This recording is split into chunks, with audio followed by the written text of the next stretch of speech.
ma, sa, ta, na, ma, sa, ta, na, ma, sa, ta, na, ma, sa, ta, na, ma. Loud whisper. Yogi Bhajan says this meditation brings a total mental balance to the individual psyche, vibrating on each fingertip, alternating the electrical polarities.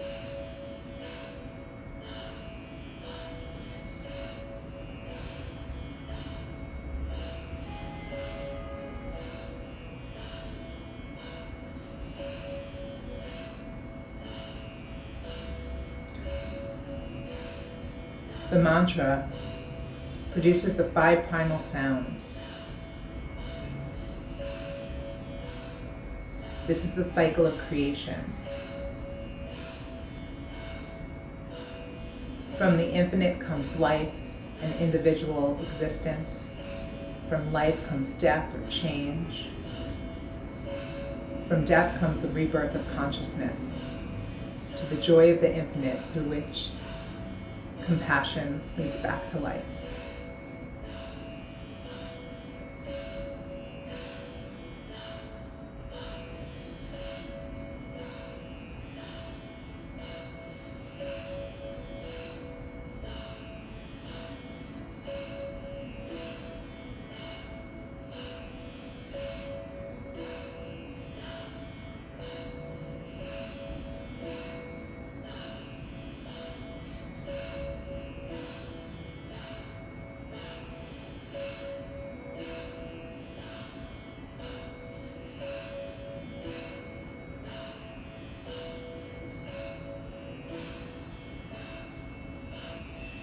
Silent, hear yourself saying the mantra in your voice, allowing the mantra to penetrate. If you want, you could see it coming from your crown chakra, the crown of your head, out through your third eye, between your brows.